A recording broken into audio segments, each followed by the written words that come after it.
I thought I'd never say this, but while researching a film on stealth metamaterials, I think I've stumbled upon the answer to the Calvine UFO mystery. I think we can now answer, whose were these Harriers? What were they doing in Perthshire on the 4th of August 1990? And the big gorilla, or is it elephant in the room, is, what's the weird object? I think I now know and can tell you.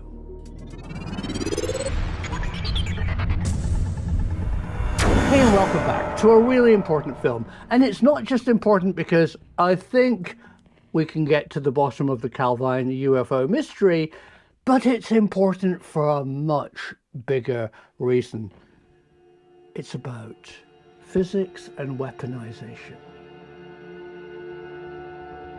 So in a classic way to start a documentary, let's go back in time to 1860 and meet Horace Lamb. Mr. Lamb is really important, and you know him if you work in non-destructive testing using ultrasound to test parts, or you're a seismologist and you study earthquakes. You use Lamb waves or Rayleigh waves. What Mr. Lamb theorized and wrote very dry equations about was how materials can affect frequency.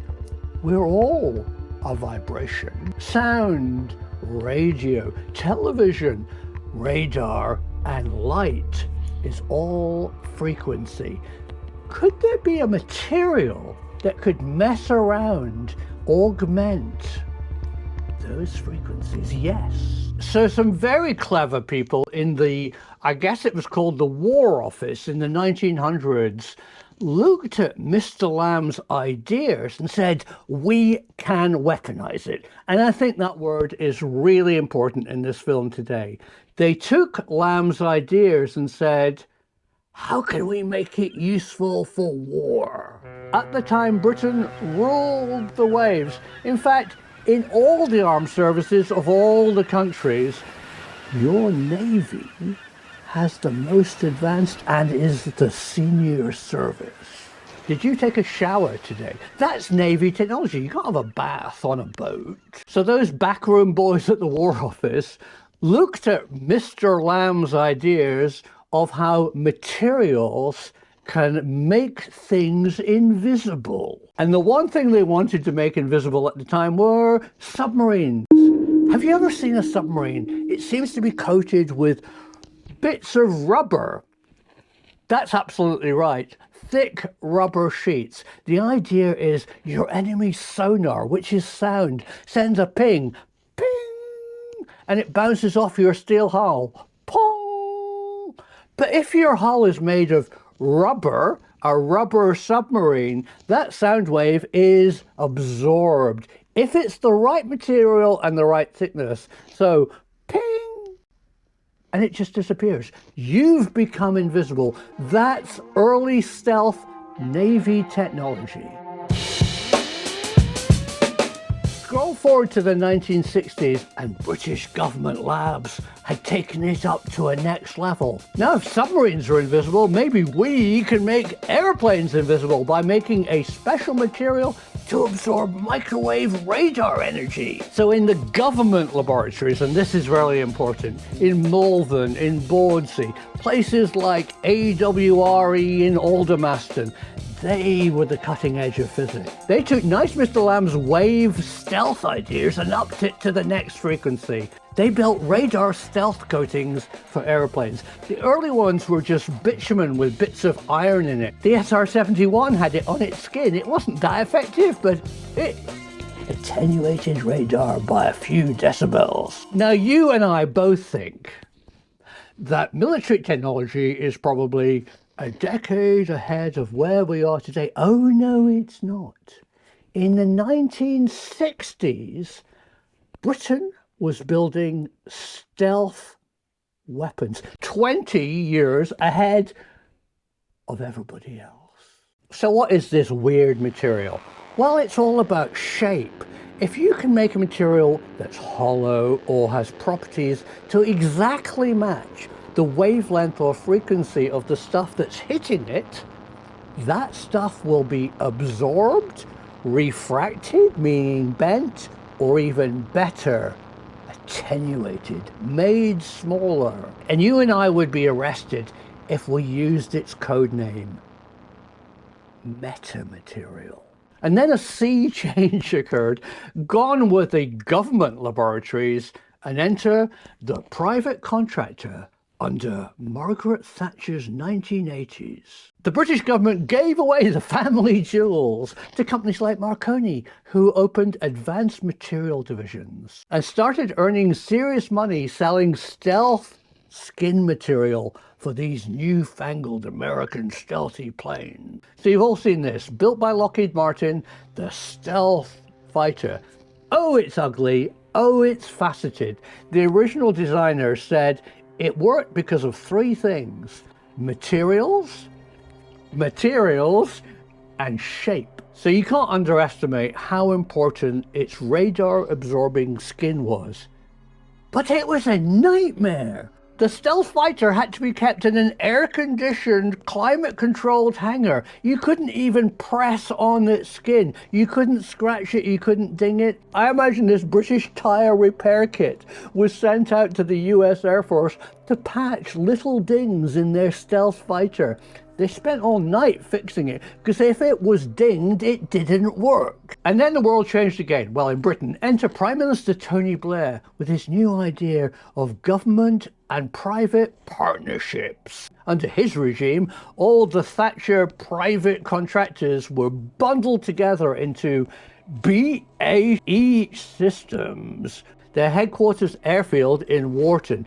They worked on lots of secret stuff.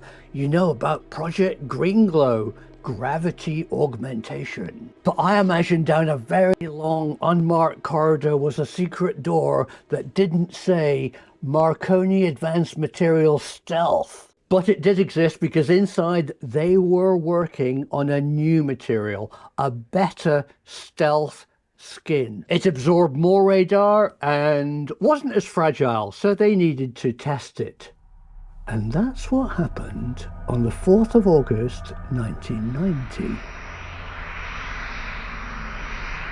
The two BAE private Harriers that are ideal test beds, painted in drab RAF grey, but with a unique checkerboard flag, probably as some kind of optical target on its nose, took off from Walton and went up to Perthshire, the Scottish Highland low-level military training area. And at the same time, a large truck with a strange object trundled up the M6 to the Highlands, opening up its roof and inflating a strange helium balloon of faceted shape.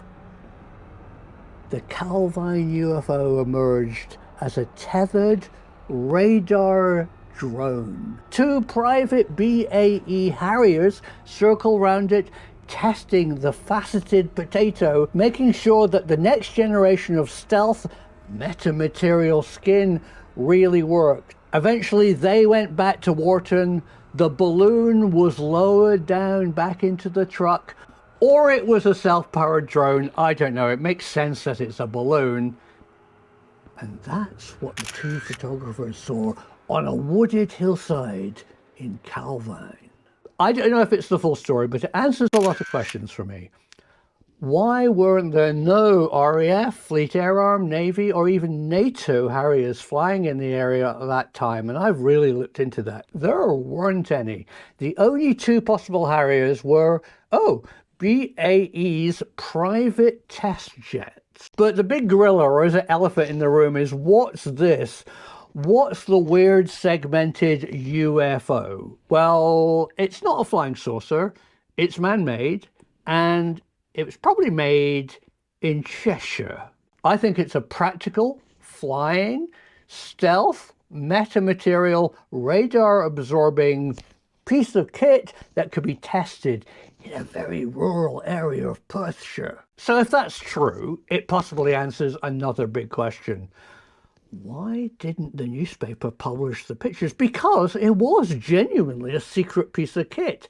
And I think Nick Pope and his predecessor, who had the poster up in his office, knew that, and they thought it was hilarious. But that's not the end of the story.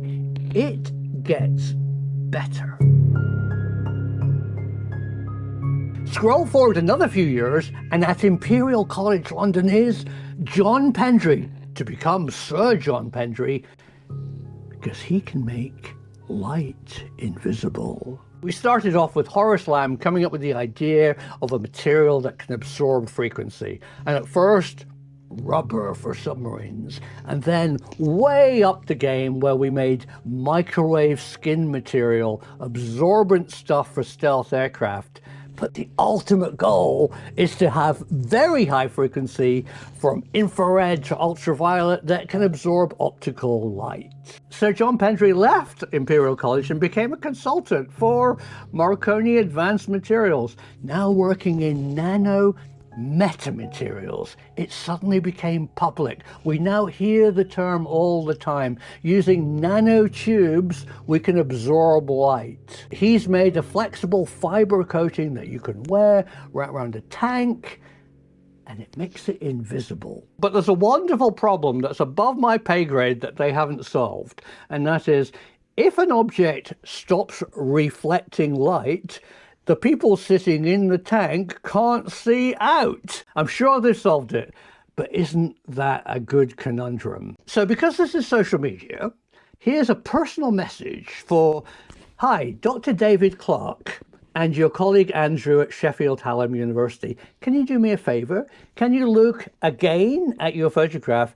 Can you see the BAE checkerboard mark on the nose of the Harrier of the classic photograph? I don't know if you've got the resolution, but if you have, that cracks it. So I hope you found that interesting, and it's all about doing research.